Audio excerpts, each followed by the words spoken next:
The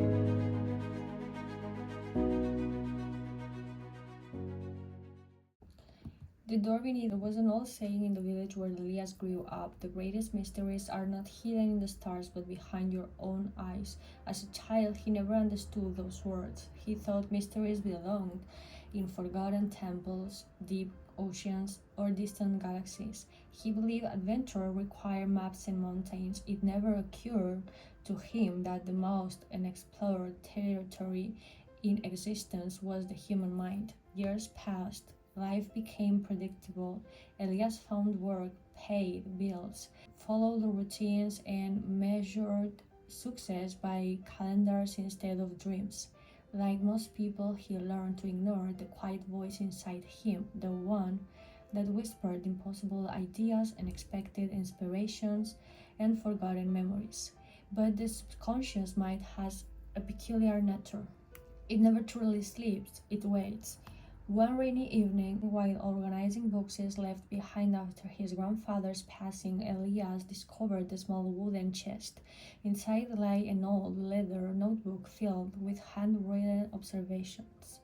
The first page contained only one sentence: your conscious mind is the captain of a small boat. Your subconscious mind is the ocean beneath it. He smiled politely at what he assumed was poetic nonsense. Yet curiosity persuaded him to keep reading. The notebook spoke of habits shaping destiny, thoughts becoming beliefs, beliefs becoming reality.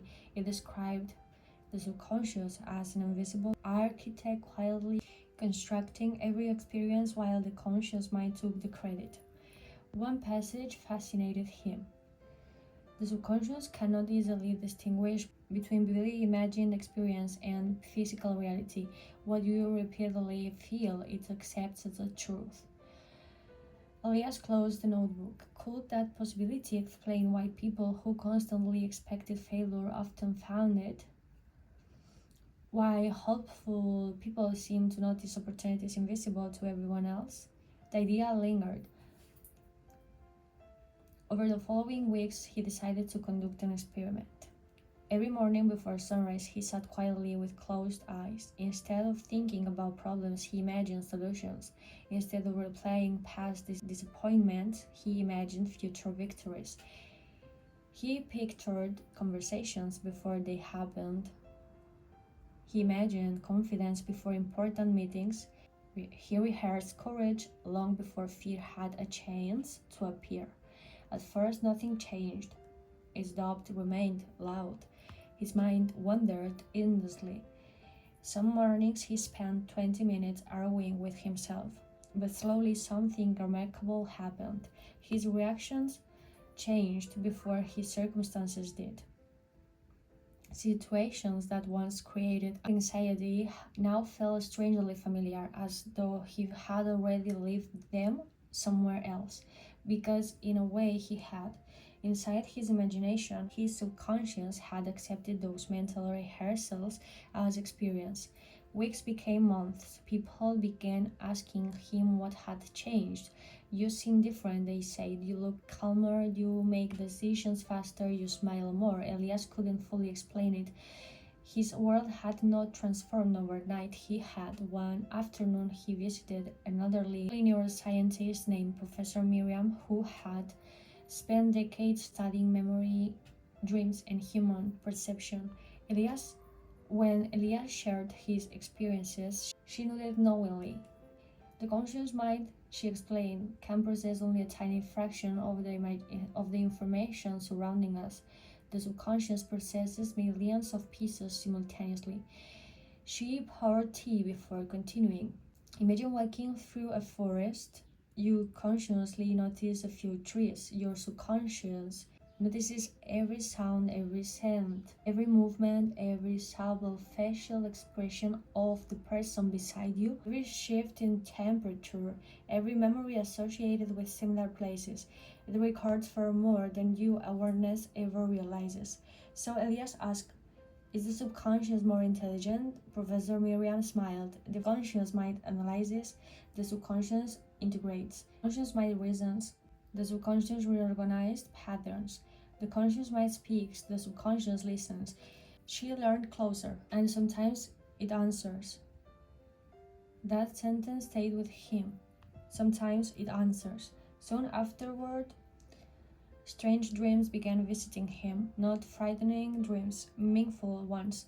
He dreamed of endless libraries where books wrote themselves. He dreamed of rivers flowing upward into clouds. He dreamed of meeting people he had forgotten decades earlier. Upon waking, he found answers to problems that had troubled him for months. Entire ideas emerged fully formed. Creative solutions appeared without effort. It felt less like inventing and more like remembering. Scientists call it incubation. Artists call it inspiration.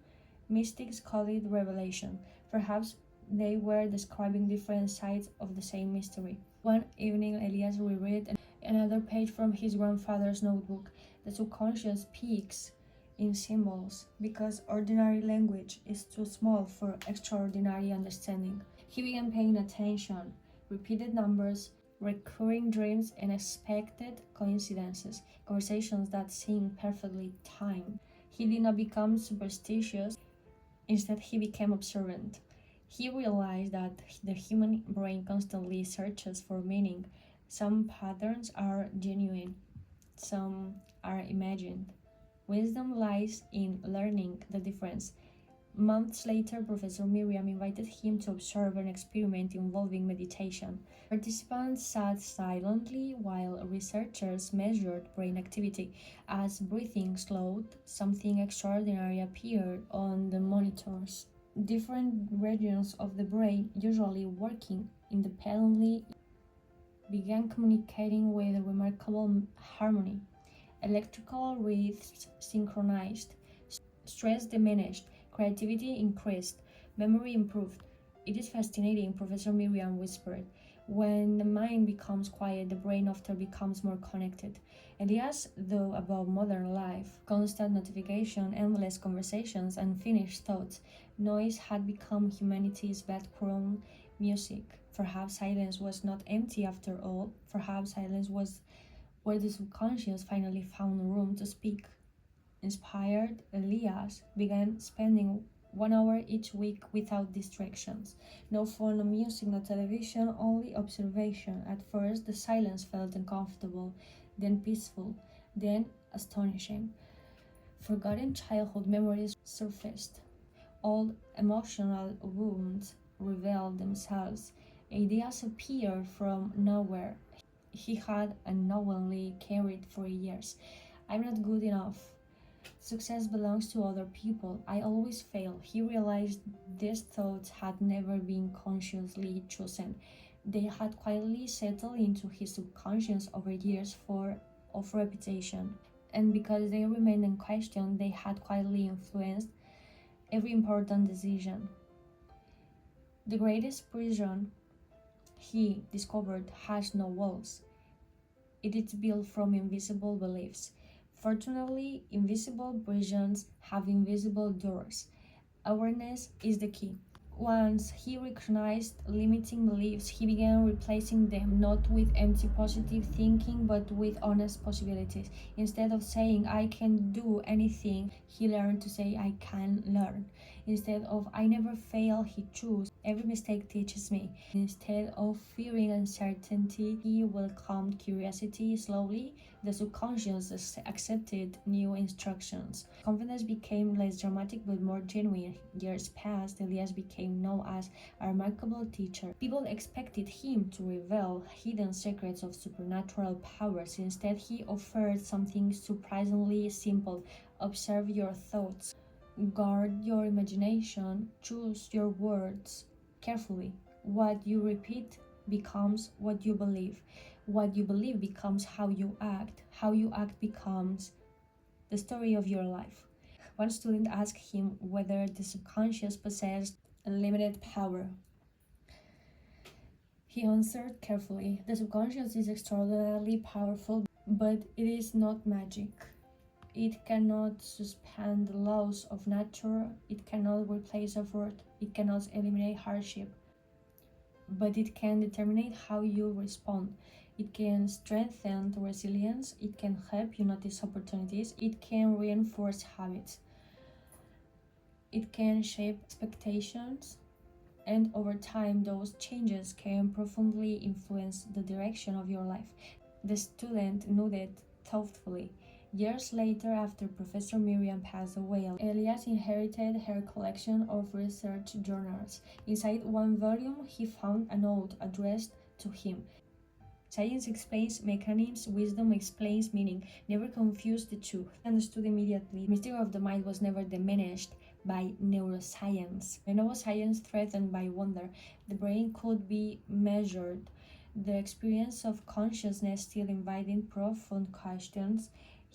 How did imagination create art? How did memory shape identity? How did intuition sometimes arrive before logic? What did dreams occasionally solve waking problems? Why could hope transform endurance? Perhaps the greatest mystery was not that the mind possessed hidden depths. Perhaps the greatest mystery was that every human being carried an entire invisible universe within them every day without realizing it.